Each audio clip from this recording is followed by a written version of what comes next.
Welcome. We are TableGoth, a group of tabletop gaming enthusiasts and gothic aficionados, and we are here for another tutorial. And today we're going to talk about setting. The setting in Vampire the Masquerade typically is just going to refer to a city. The game is even sort of structured in a way where things are usually city by night, LA by night, Chicago by night, things like that. That's how the books come out. And so it's really important to really flesh out your little metropolis that your vampires are going to play in. There's two main ways, I think, to decide what city you're going to use. One way, which is probably the best way, is if you happen to live in a city and your players all live in a city, use what you're familiar with. It's really easy to draw on things that are already there. You don't have to use your imagination and come up with everything from scratch if all of you share the sort of familiarity with a setting that you can kind of pull from. That's what we did. So we are lucky enough to live in St. Louis, which is just big enough, I think, to count as a city that can have vampires. By the numbers and the lore, there's not supposed to be like a ton of vampires in each city, but do what you want. The other way is to pick a city that everyone might be just familiar with. Pick any of the major cities that you think would be interesting to explore and something that's easy to read up on or just people just sort of know because they're big enough, like New York, London, stuff like that. You're also going to want to decide on how much of the meta plot you're going to use because in the vampire plot, certain people are already in certain cities. There's already things happening. Some cities are in the plot, they're canon Camarilla cities or they're canon Anarch cities. So if you want to play a Chicago game, but you want to do an Anarch Chronicle where Anarchs run it, you're going to be going against the plot, which is fine. Just make sure everyone's on the same page for that. If you're doing a city that's not already sort of in the plot, it gives you more room to sort of just do what you want, which you could really do anyway all the time. But yeah, that's what we're doing. St. Louis, for some reason, isn't a major plot city, so we're able to kind of have our fun with it. Although, we talk about that later. Actually, is in the newest book. Is it? Yeah. And sort of a fun thing to do, especially if you're sort of making things up for your own city, is, especially if you're familiar with it, you and your players can come up with, okay, here's a city we know, here's a St. Louis we know, and now we're going to make it World of Darkness. We're going to vamp it up. We're going to think, oh, wouldn't it be cool if, like, Kindred ran this, or, like, you sort of tie it to the history of the place, and that's sort of a fun exercise to do with your group, I think, which we did a little bit. Once you know where you're playing, you're going to want to figure out who's in charge of the city you're playing in. Obviously, the two major sets or teams or parties is the Camarilla or the Anarchs. In the canon, certain cities belong to certain groups, but you can also decide on your own if you're doing your own city or you just want to anyway. There's certain rules and there's a certain type of game that'll take place in each city. Obviously, it's going to be more political heavy, probably, if there's a Camarilla city. There's going to be things, established rules in place, and you're going to have to figure out where you fall into that. An Anarch city is going to have a little more, I think will be a little more loose. There'll be a little more opportunities for different things happening, less strict barriers.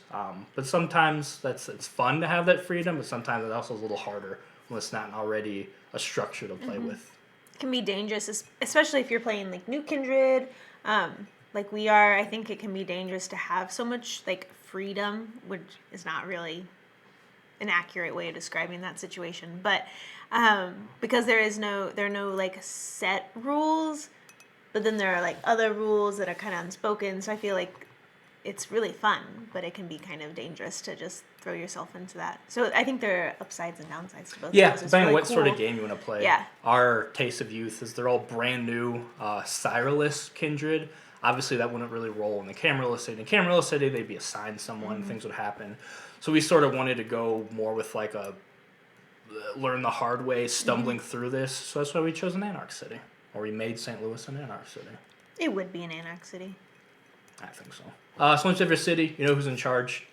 You break it up in domains. So your setting is your city. Any city, vampires are super territorial. They have little spots carved out, whether like geographically, like physical areas are split up in domains, or areas that are more have to do with the types of hunting grounds certain vampires like.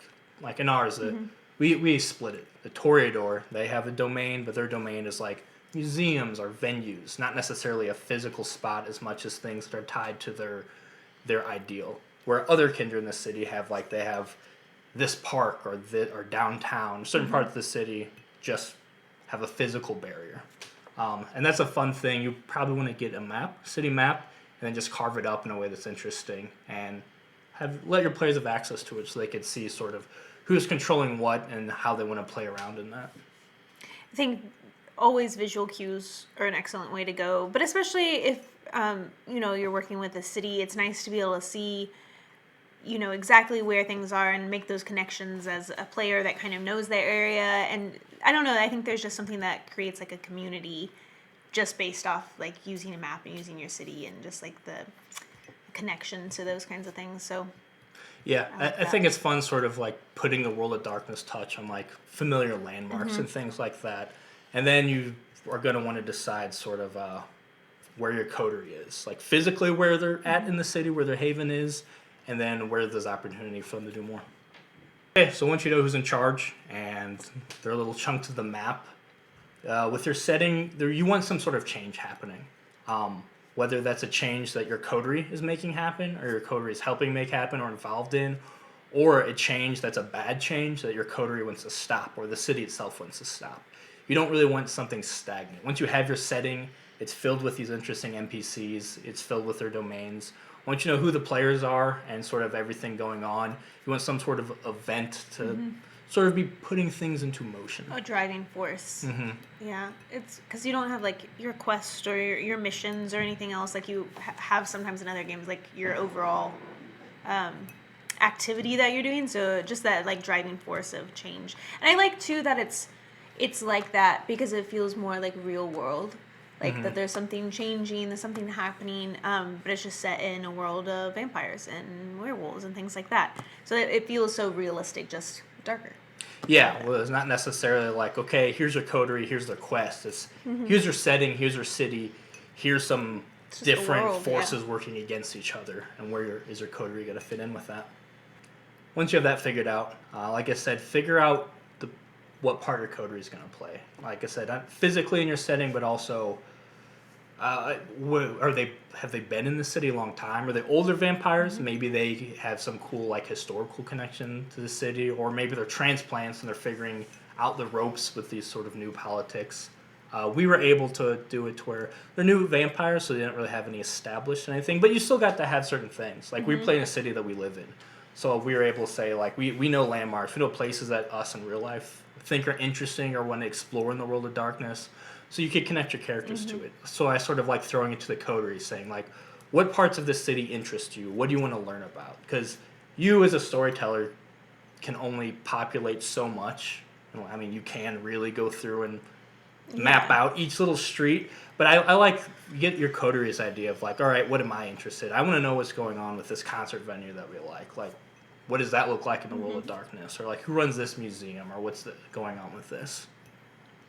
Yeah, and I mean, going along with like the historical background in ours, we have characters with families that have long time historical connection to the city. So getting to see how that relates, and based on what your players' passions are, getting to tie that into their family history, it just makes for a really cool, like well-rounded use of space and history, and doing all those sort of things together, and giving people a background. I think that's a neat way to do it. Yeah, and because most of your games will be taking in the same spot, the same city, you really want to make it really in depth. You really want to explore everything. There's a lot of little nooks and crannies for you to explore. You don't want to just have some big citywide event. You don't want to get bored with your setting too quick. So you really want to breathe a lot of details and leave a lot to be explored in that. You can change cities. I mean, it makes, I mean, there's certain things that might take your characters traveling or doing this and that. But I mean, one, travel's difficult for a vampire because of a lot of obvious reasons. And the wilds or rural areas usually can't really support a vampire actively hunting in that area. So there's a lot of reasons that just logistical and make sense why you're sort of stuck in one spot. But also, usually you're really playing the game. You're playing the politics, the jihad. You're getting involved. So it's not like you can... There should be enough to do in a city where you can't accomplish something real quick and be like, all right, what now? let's go check out this other city. There should be enough happening that they can get a lot of longevity out of that. And then don't forget their personal backgrounds. This is a game where you really dive into each background, each personal character story as well. And those obviously should hopefully be rooted in the city as well, so there's more to explore in that aspect. Yeah, we jump out of St. Louis just a little bit, just to like a more rural part of the area, but there's definitely like a back and forth, and the distance is like an obstacle that they have to overcome and eventually just do away with.